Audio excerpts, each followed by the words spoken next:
9 citations. Thème, joie. 1. La joie est une brûlure qui ne se savoure pas. Albert Camus. La phrase d'Albert Camus, « La joie est une brûlure qui ne se savoure pas », évoque une vision complexe de la joie. Ici, Camus compare la joie à une brûlure, suggérant qu'elle peut être intense et même douloureuse. Cela signifie que, bien que la joie soit généralement perçue comme quelque chose de positif, elle peut aussi engendrer une certaine souffrance. Cette idée peut être interprétée de plusieurs manières. D'une part, la joie peut être éphémère et fugace, ce qui rend difficile de l'apprécier pleinement. D'autre part, elle peut aussi être liée à des attentes ou des souvenirs qui peuvent faire mal, comme la nostalgie ou la peur de perdre ce bonheur.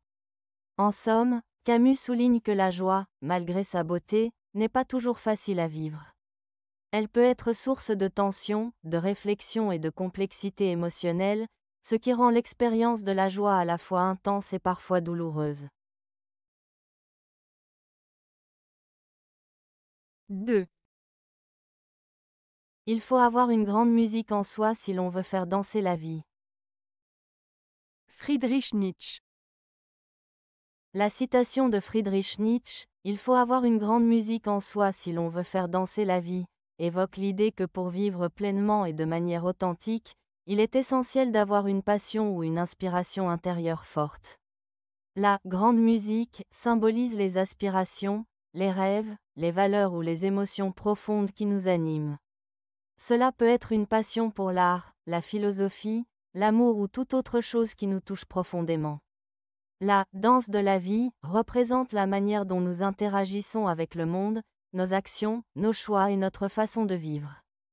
Pour que cette danse soit belle et significative, il faut être en phase avec soi-même, c'est-à-dire avoir une compréhension claire de ce qui nous motive et nous rend heureux. En résumé, Nietzsche nous encourage à cultiver nos passions et nos talents intérieurs, car c'est ce qui nous permettra de vivre pleinement et d'influencer positivement notre environnement. 3.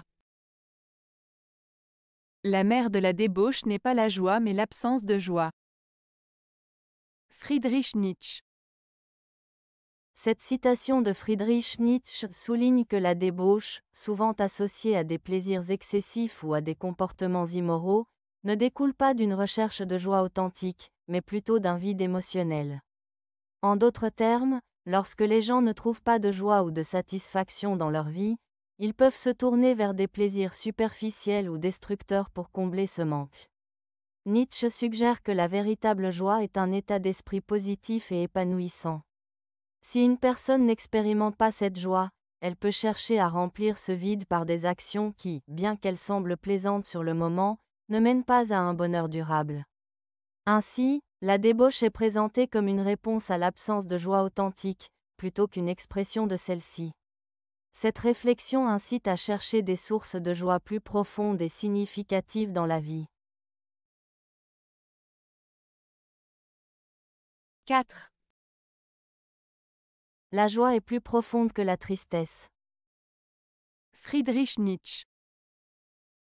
La phrase « La joie est plus profonde que la tristesse » de Friedrich Nietzsche signifie que la joie, bien qu'elle soit souvent perçue comme une émotion superficielle ou passagère, peut en réalité avoir une profondeur et une intensité qui surpassent celles de la tristesse.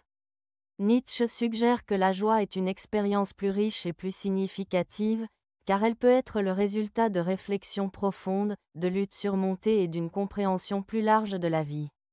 En contraste, la tristesse, bien qu'elle soit une émotion forte, peut parfois sembler plus immédiate ou éphémère. Ainsi, cette citation peut être interprétée comme une invitation à apprécier les moments de joie et à reconnaître leur valeur, même si la tristesse fait souvent partie de l'expérience humaine. La joie, dans ce contexte, est vue comme une force qui peut enrichir notre existence et nous aider à transcender les épreuves. 5. La joie intense, se recueillir et se taire. Parler, c'est disperser. Henri-Frédéric Amiel. Cette citation de Henri-Frédéric Amiel évoque l'idée que la joie profonde et authentique se trouve dans le silence et la contemplation intérieure. Lorsqu'il dit « la joie intense », se recueillir et se taire, il suggère que pour ressentir une véritable joie, il est important de prendre du temps pour soi, de se concentrer sur ses pensées et ses émotions, loin du bruit et des distractions extérieures. Le recueillement permet de se connecter à soi-même et de savourer les moments de bonheur. La seconde partie, parler, c'est disperser, indique que la parole peut souvent nous éloigner de cette joie. En parlant, nous pouvons nous éparpiller, perdre notre concentration et notre connexion avec nos sentiments profonds. Les mots peuvent parfois brouiller nos pensées ou nous faire perdre de vue ce qui nous rend vraiment heureux. En résumé, Amiel nous invite à privilégier le silence et la réflexion pour accéder à une joie authentique, plutôt que de se laisser emporter par des paroles qui peuvent nous distraire. 6. Fais n'importe quoi, mais tire-en de la joie. Henry Miller. La citation de Henry Miller, « Fais n'importe quoi, mais tire-en de la joie », souligne l'importance de trouver du plaisir et de la satisfaction dans nos actions, peu importe ce que nous faisons. Cela signifie que, même si les tâches que nous entreprenons peuvent sembler banales ou difficiles, il est essentiel d'aborder la vie avec une attitude positive et de chercher à en tirer du bonheur.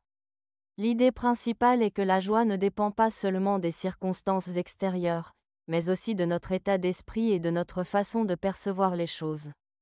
En choisissant de se concentrer sur les aspects positifs et en cherchant à apprécier chaque expérience, même les plus ordinaires, nous pouvons enrichir notre vie quotidienne. Cela invite à vivre pleinement et à embrasser chaque moment, en transformant les activités courantes en occasions de joie. 7. La vie aussi a besoin de gaieté, à l'en juger par les fleurs des champs, qui sourient tellement mieux que les autres. Romain Gary. Cette citation de Romain Gary évoque l'importance de la joie et de la gaieté dans la vie. En comparant la vie à des fleurs des champs, il souligne que ces fleurs, qui poussent naturellement et librement, expriment une beauté et une vitalité qui inspirent le bonheur. L'idée principale est que, tout comme les fleurs apportent de la couleur et de la joie à notre environnement, la vie elle-même doit être remplie de moments de gaieté et de légèreté. Cela suggère que la joie est essentielle pour apprécier la vie pleinement, tout comme les fleurs embellissent le paysage.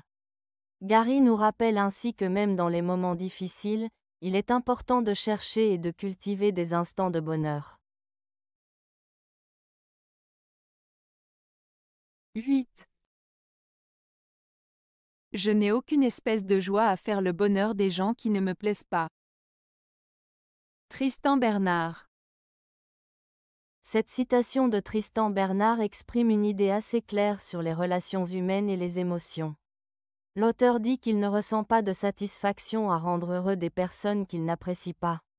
Cela signifie qu'il est difficile, voire impossible, d'être sincèrement aimable ou de faire des efforts pour le bonheur d'autrui si on n'éprouve pas d'affection ou de sympathie pour eux. En d'autres termes, la joie de faire plaisir ou d'aider quelqu'un dépend souvent de la relation qu'on a avec cette personne. Si l'on n'aime pas quelqu'un, il est peu probable qu'on ait envie de contribuer à son bonheur.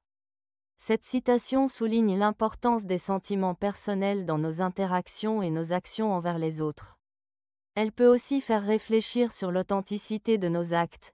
Faire quelque chose par obligation ou par convenance ne procure pas la même satisfaction que le faire par amour ou amitié. 9. Nous sommes ici pour rire du destin et pour vivre une belle vie. Que la mort tremble en nous voyant arriver. Charles Bukowski. Cette citation de Charles Bukowski évoque une philosophie de vie audacieuse et pleine de vitalité. 1. Nous sommes ici pour rire du destin, cela signifie que nous ne devons pas nous laisser abattre par les épreuves de la vie. Au lieu de subir notre sort, nous pouvons choisir de le défier avec humour et légèreté. Cela suggère une attitude de résistance face aux difficultés. 2. Pour vivre une belle vie, Bukowski insiste sur l'importance de vivre pleinement, de profiter des moments de joie et de beauté, malgré les obstacles. Cela implique de rechercher le bonheur et d'apprécier les petites choses de la vie. 3. Que la mort tremble en nous voyant arriver. Ici, l'auteur évoque une vie vécue avec intensité et passion. Si nous vivons pleinement, la mort ne devrait pas nous effrayer. Au contraire, nous devons vivre de manière à ce que la mort reconnaisse notre force et notre vitalité. Cela souligne l'idée que la vie doit être vécue avec courage.